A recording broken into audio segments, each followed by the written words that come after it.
नमस्कार। तो बच्चों, आज मैं आपको गणतंत्र दिवस के विषय में कुछ बताने जा रही हूँ।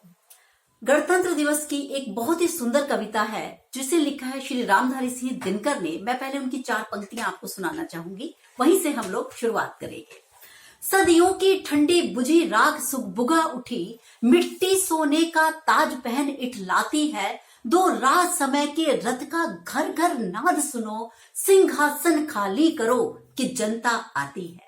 ये श्री रामधारी सिंह दिनकर द्वारा रचित कविता थी। जनतंत्र का जन्म जो विशेष रूप से गणतंत्र दिवस के अवसर पर उनके द्वारा रचित थी।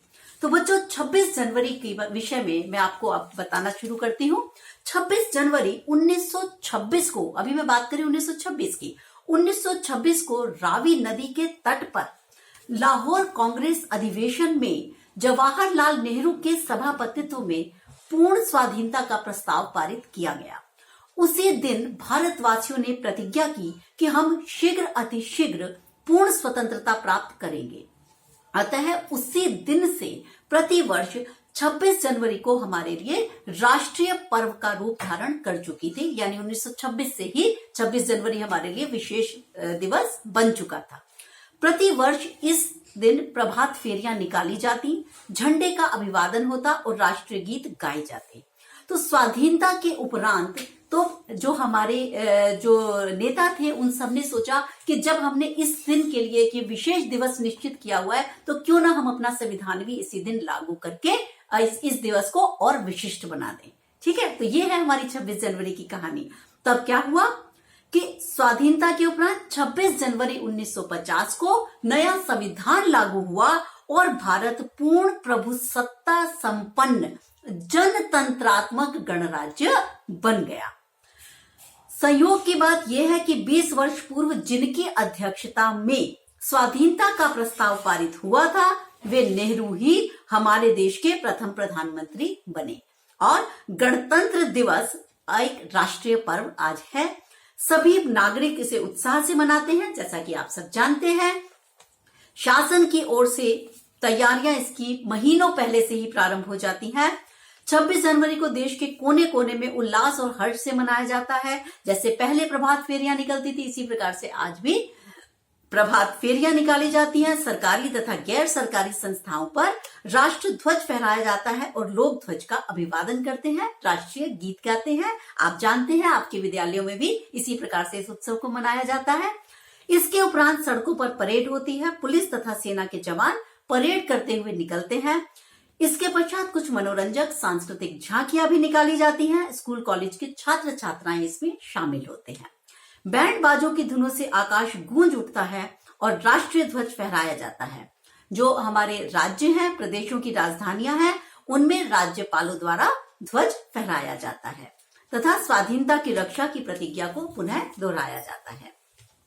भारतीय समाज की दृष्टि से गणतंत्र दिवस का यह राष्ट्रीय पर्व जनता के हितों के लिए बनाया गया विधान है।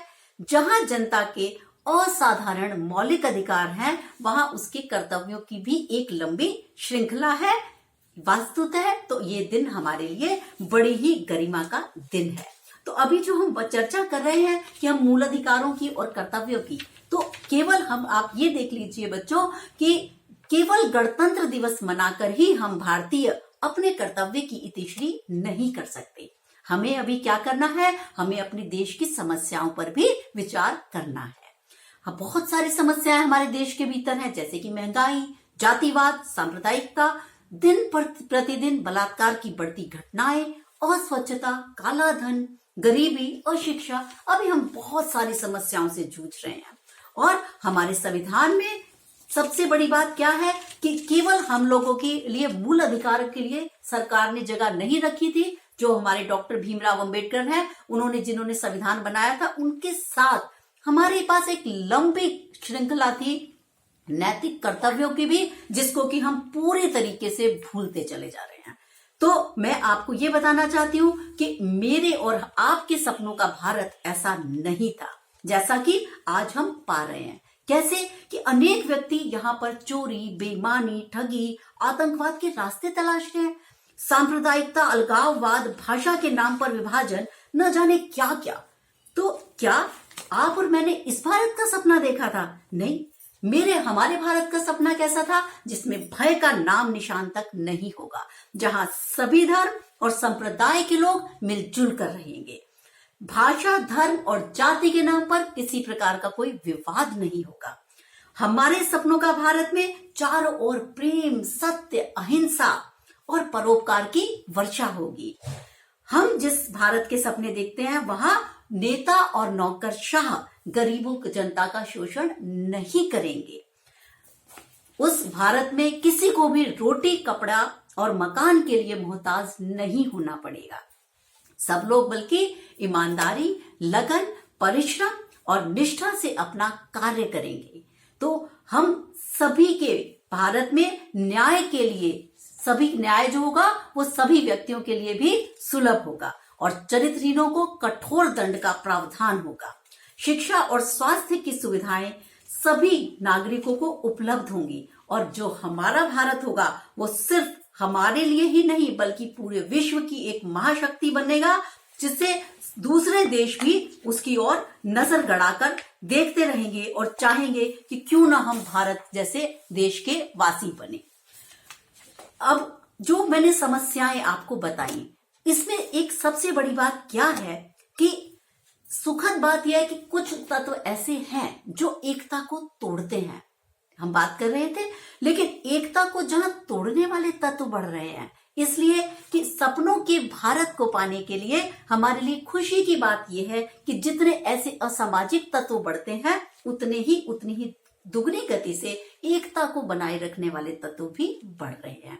आज हम देखते हैं इतनी सारी संस्थाएं हैं जो राष्ट्रहित के लिए काम करती हैं। यानी संकट आता है कश्मीर पर और केरल का वासी भी दुखी होता है। सुनामी की लहर देश का एक कोने को नष्ट करती है और पूरा देश उसकी सहायता के लिए उमड़ पड़ता है। तो भावात्मक रूप से पूरा हिंदुस्तान आज भी एक दूसरे से जुड़ा हुआ है। ये जो विघटन होता है बच्चों, विघटन की जो प्रवृत्ति एक भारत में आ रही है, विघटन मतलब जो गिरावट हम देख रहे हैं, जैसा कि मैंने आपको बहुत सारी समस्याएं बताई, उससे एकता कभी कभी खतरे में दिखती है। लेकिन जैसे कि आपने 8वीं कक्षा में पढ़ा था डॉक्टर हजारी प्रसाद द्विवेदी का कि क्या निराश हुआ जाए, क्या भारत का जो सपना देखा था मदन मोहन मालवीय ने और सारा वो अतीत के भंवर में डूब गया ना। ये पाठ आपको याद होगा कि क्या निराश हुआ जाए, और अंत में वो कहते हैं नहीं, निराश नहीं हुआ जाए। क्यों? क्योंकि देश में की जो आत्मा है वो आज भी एक रूप है। आज भी हमारे भारत में औरतों का सम्मान करते हैं। हम सिर्फ चंद बलात्कार की घटनाओं से भारतीयों को एक बार में जज नहीं कर सकते। हम ये नहीं कह सकते कि भारतीय ऐसे हैं, क्योंकि आज भी हम देखते हैं कि महिलाओं के सम्मान के लिए आप मेट्रो में खड़े होकर, आप जैसी जनरेशन, आपकी पीढ़ी मेट्रो में खड़े होकर अपने बूढ़ों को, लाचार को या किसी स्त्री को आप खड़े देखते हैं, अपनी माँ जैसी आयु की, तो आपको सीट देते हैं। तो क्यों देते हैं? क्योंकि आप आज भी स्त्रियों का सम्मान करते हैं, आज भी आप बूढ़े व्यक्तियों का आदर करते हैं, आज भी आप अपने अध्यापकों के चरण छूते हैं। तो ये निराशा की स्थिति अभी उतनी नहीं आई है। केवल कुछ बुरे लोगों को देखकर हम भारत के बारे में इस प्रकार की बातें नहीं कर सकते। ठीक है, तो सबसे बड़ी बात क्या है कि हमें अपने स्तर पर भी हम प्रयास कर रहे हैं और सरकार भी इस दिशा में बहुत अच्छे से प्रयास कर रही है।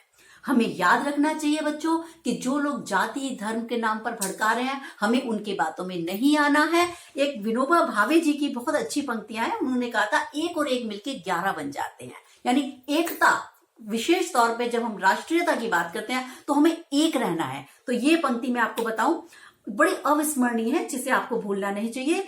सब भारतीयों को हाथ की 5 उंगलियों की तरह रहना चाहिए। हाथ की 5 उंगलियां समान है नहीं, एक बड़ी, देखिए एक बड़ी एक छोटी किस प्रकार से है। तो लेकिन हाथ से जब हमें किसी चीज को उठाना होता है तब 5 मिलकर उसे उठाती हैं। तो इसी प्रकार से बच्चों, हम चाहे जाति धर्म सांप्रदायिकता कितने भी बटे हों, लेकिन जब देश की बात आती है तब हम सब मिलकर एकजुट होकर उसका, दुश्मन का सामना करने के लिए तत्पर रहते हैं। तो बच्चों, गणतंत्र दिवस के विषय में मैं आपको ये सब बताया, मैंने आपको सब कुछ बताया। एक मैं अंत अब इसका अपने कथन का करना चाहूंगी। निर्मला श्रीवास्तव जी, इनकी एक कविता है कि गणतंत्र दिवस फिर आया है, गणतंत्र दिवस फिर आया है। भारत की इस अखंडता को तिल भर आंच न आने पाए, हिंदू मुस्लिम सिख ईसाई मिलजुल इसकी शान बढ़ाएं। युवा वर्ग सक्षम हाथों से आगे इसको सदा बढ़ाए। इसकी रक्षा में वीरों ने अपना रक्त बहाया है। इसकी रक्षा में वीरों ने अपना रक्त बहाया है। गणतंत्र दिवस फिर आया है। गणतंत्र दिवस फिर आया है। जय हिंद।